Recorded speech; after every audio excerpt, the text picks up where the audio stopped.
जय श्री हरि। पुरुषोत्तम मास महात्म्य कथा अध्याय 5वां। देवर्षि नारद ने भगवान नारायण से जिज्ञासा की कि हे प्रभु, जब अधिक मास ने अपनी करुण व्यथा भगवान के सामने कही तब भगवान श्री हरि ने उससे क्या कहा, कृपया करके विस्तार से बताइए।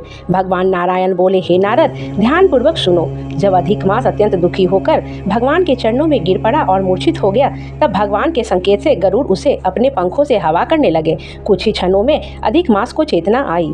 वह पुनः विलाप करते हुए बोला, हे प्रभु, मेरी रक्षा कीजिए, मैं आपकी शरण में आया हूँ, आप मेरी उपेक्षा क्यों कर रहे हो। उसकी करुण पुकार सुनकर भगवान विष्णु दयालु हो उठे। उन्होंने स्नेह से कहा, हे वत्स, उठो, धैर्य रखो, शोक मत करो, तुम्हारा दुख अब दूर होगा। यह कहकर भगवान कुछ क्षण विचार में डूब गए और फिर बोले, हे प्रिय, अब तुम मेरे साथ चलो, मैं तुम्हें उस दिव्य लोक में ले चलता हूँ जहाँ स्वयं भगवान श्री कृष्ण पुरुषोत्तम निवास करते हैं। वही तुम्हारे दुख का निवारण करेंगे। इसके बाद भगवान विष्णु अधिक मास का हाथ पकड़कर उसे गोलोक ले गए। यह गोलोक अत्यंत दिव्य और अलौकिक स्थान है, जहाँ केवल प्रकाश ही प्रकाश है। जैसे करोड़ सूर्य एक साथ चमक रहे हों, वह लोक सभी लोकों में श्रेष्ठ, नित्य और परम आनंद से परिपूर्ण है। गोलोक का वर्णन करते हुए बताया गया है कि वहाँ की भूमि रत्नों से भरी हुई है और चारों ओर अनंत प्रकाश और सौंदर्य व्याप्त है। वहाँ न कोई रोग है, न शोक है, न मृत्यु का भय, सिर्फ शांति और आनंद ही आनंद है। उस दिव्य लोक के नीचे वैकुंठ और शिव लोक स्थित है, जहाँ भगवान विष्णु और भगवान शिव अपने अपने भक्तों के साथ निवास करते हैं।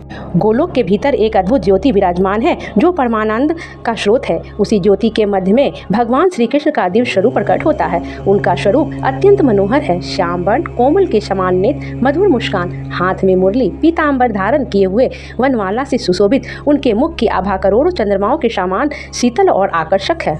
भगवान श्री कृष्ण वहाँ रास मंडल के मध्य विराजमान हैं। चारों ओर गोपियाँ और भक्तगण हैं। वे पूर्ण परब्रह्म, समस्त सृष्टि के आधार और सभी आनंदों के वे स्रोत हैं। वे भक्तों पर असीम कृपा करने वाले, निष्प्रिय, निर्विकार और सर्वशक्तिमान हैं। भगवान विष्णु अधिक मास को उसी गोलोक में लेकर पहुँचे ताकि वह स्वयं श्री कृष्ण के दर्शन कर सके और अपनी पीड़ा से मुक्त हो सके। यह दृश्य अत्यंत दिव्य और अद्भुत था। सूत जी कहते हैं, इस प्रकार भगवान नारायण ने यह अद्भुत कथा कहकर कुछ समय के लिए मौन धारण किया। यह सुनकर नारद मुनि अत्यंत उत्सुक हो उठे और आगे की कथा जानने के लिए पुनः प्रश्न करने लगे। प्रेम से बोलिए, जय श्री हरि।